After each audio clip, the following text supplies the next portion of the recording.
Good morning student. हम लोग class 11 में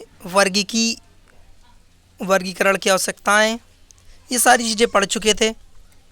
बच्चों, जैसा कि आप लोग रेगुलर क्लासेस पढ़ रहे हैं, तो इसे जो भी हो, जितने भी आपके फ्रेंड सर्किल हों, जिन्हें आप लोग जानते हों, फेसबुक पे, व्हाट्सएप पे, कहीं पर भी, जो भी दूसरे स्कूल में पढ़ने वाले हों या जहाँ के भी हों, उनको शेयर भी कर दिया करिए। अब हम लोग इतनी मेहनत कर रहे हैं, आप लोग भी थोड़ा से करें इतना, क्योंकि बच्चे जितने लोग पढ़ेंगे, हमें तो उतना ही एक ही बार पढ़ाना पड़ेगा, परंतु जितने भी लोग पढ़ेंगे उतना अच्छा होगा। और घर पे बैठे होंगे, इससे अच्छा है कि कुछ तो पढ़ेंगे, कुछ समझ में आएगा। ये आपका पहला चैप्टर है, थोड़ा सा टफ है, परंतु ये अगर आपको आ गया तो आगे आसान होता चला जाएगा। तो इसको आप चाहे बार बार देखें और समझें। जहाँ पर आपको समझ में ना आए, नीचे कमेंट करके बताएं कि सर यहाँ पे समझ में नहीं आया, और अगर समझ में आता है तो अब भी बताएं कि सर समझ में आ रहा है, तो हमें भी थोड़ा सा मिलता है कि हाँ, बच्चों को समझ में आ रहा है। चलिए ठीक है, हम लोग पढ़ चुके थे, टेक्सॉन वगैरह बाल पढ़ चुके थे, और ये भी पढ़ा था कि इस जाति शब्द का प्रयोग किसने किया, सर्वप्रथम वर्गीकरण के पिता कौन है, सारी चीज़ें हम लोग पढ़ चुके थे। हम लोग जाति के बारे में पढ़ चुके थे, वंश के बारे में पढ़ चुके थे। आज हम लोगों को पढ़ना है कुल, फैमिली के बारे में। अब देखिए, अगर आप ध्यान दें तो जाति के समूह को वंश, तो बस आगे हम उसी प्रकार बढ़ाते चले जाते हैं। आपको सीरियल याद रखना है, अपने आप आपको चीज़ें याद होती चली जाएंगी। देखिए, कुल, फैमिली, संबंधित वंशों के समूह को कुलों के अंतर्गत स्थान दिया जाता है। किसको? भाई, जाति के समूहों को वंश कहते थे, तो वंश के समूहों को कुल के अंतर्गत रखा जाता है। जैसे सोलेनेसी कुल में सोलेनम, पिटूनिया तथा धतूरा आदि वंशों के सदस्य सम्मिलित हैं।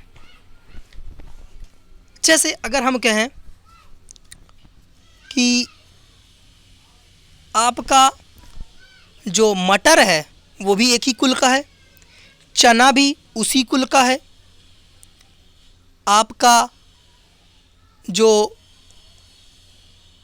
मूंग, उड़द, ये दालें होती हैं, ये भी उसी कुल की हैं। है तो सब अलग अलग जाति की, अलग अलग वंश की, लेकिन सबका कुल एक है। कहने का मतलब ये है कि विभिन्न जातियाँ मिलकर के एक वंश बनाती हैं। जातियाँ भिन्नताएँ हो सकती हैं जो आपस में जनन करती हैं, तभी वो जाति कहलाएंगी जब आपस में जनन कर लेंगी, और जाति के समूह को वंश कहेंगे। वंश के समूह को देखिए, अब जो है जैसे जैसे ऊपर बढ़ते चले जाएंगे इसी प्रकार जुड़ता चला जाएगा। वंश के समूह को कुल कहते हैं। भाई, जैसे अगर हम कहें कि आप कौन हैं, तो आप कहेंगे सर मैं ये हूँ, मैं फ़तेहपुर में रहती हूँ या फ़तेहपुर में रहता हूँ। फिर मैं आपसे पूछेंगे भाई फ़तेहपुर कहाँ पड़ता है, तो उत्तर प्रदेश में। फिर उत्तर प्रदेश कहाँ है, तो आप कहेंगे बहुत सारे प्रदेशों का समूह आपके जो है हमारा इंडिया है, बहुत सारे देशों का समूह हमारा यूनिवर्स है। तो ऐसे बहुत सारे लोगों का समूह एक जो है घर में है, एक मोहल्ले में है, मोहल्लों का समूह। तो इस प्रकार से जैसे बढ़ते चले जाते हैं, उसी प्रकार से हम लोग भी पढ़ते चले जाते हैं कि जैसे जैसे हम लोग नीचे से ऊपर की ओर जाते जाएंगे, कि पहले जाति थी, फिर वंश आया, फिर कुल आया। अब अगली बार है गण, ऑर्डर। यह समान लक्षण वाले कुलों का समूह है। देखिए, वापस आ गया ना, कुलों का समूह है। जैसे कार्निवोरा गण के अंतर्गत फैलिडी तथा कैनिडी कुलों को रखा जाता है। यानी एक गण में कई कुल रखे जाते हैं, एक गण में कई कुल रखे जा सकते हैं।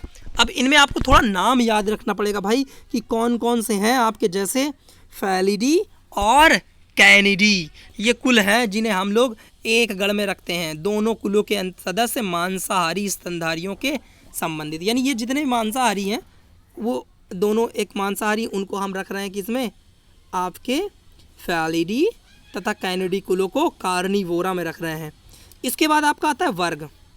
जैसे ऊपर था वैसे ही अनेक गणों के समूह को क्या कहेंगे, वर्ग। वर्ग कैसे सुना होगा, वर्ग स्तनधारी, मैमेलिया, ठीक है, और सरीसृप, पक्षी, इस प्रकार से।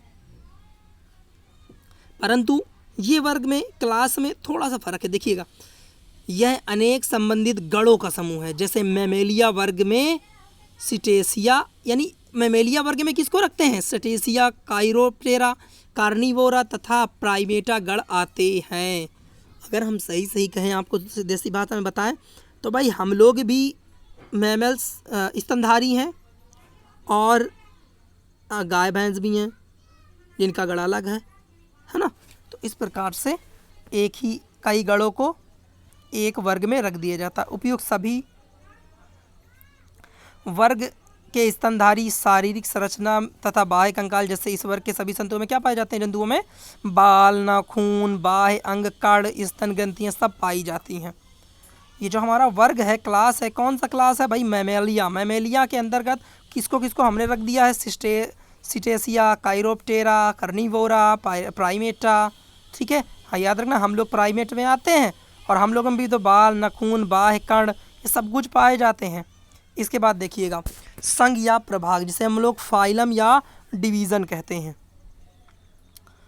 वर्ग जिसमें जंतु, वर्ग देखिएगा, वर्ग जिसमें जंतु मछली, उभयचर, पक्षी, सरीसृप सभी स्तनधारी सब आते हैं। देखिए अब सबका संघ एक है। जैसे हम लोग कहते हैं कार्डेटा, संघ कार्डेटा में तो पक्षी भी आ रहे हैं, संघ कार्डेटा में तो स्तनधारी भी आ रहे हैं, संघ कार्डेटा में तो उभयचर भी आ रहे हैं, संघ कार्डेटा में तो सरीसृप भी आ रहे हैं, सब में रीढ़ की हड्डी है।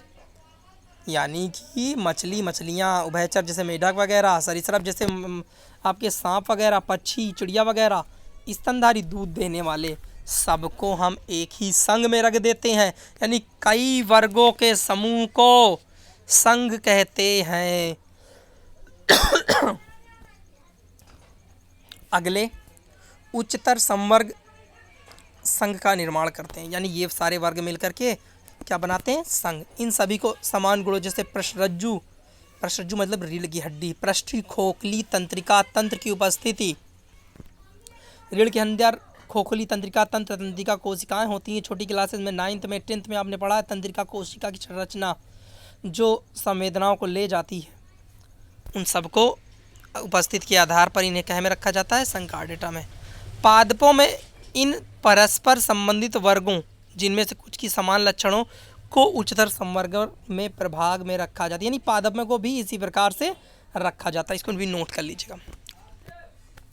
अगला है जगत। सबसे बड़ा समूह है आपका जगत।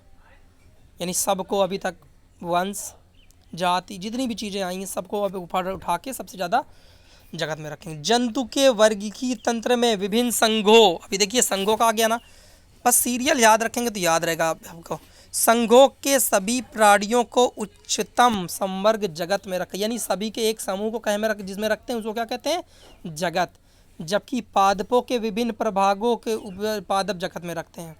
अतः जैसे जैसे हम जाति से जगत की ओर ऊपर जाते हैं वैसे वैसे समान गुणों में कमी आती जाती है। याद रखिएगा, बहुत इंपॉर्टेंट पॉइंट है कि जाति में ज़्यादा समान लक्षण पाए जाएंगे, इसके बाद वंश में कम समान लक्षण होंगे। जैसे जैसे ऊपर जाते जाएंगे उसमें समान लक्षणों की कमी होती चली जाएगी। जैसे अगर हम बात करें जगत की तो सिर्फ 5 जगत बांटे गए हैं: पादप, जंतु, कवक और प्रोटिस्टा।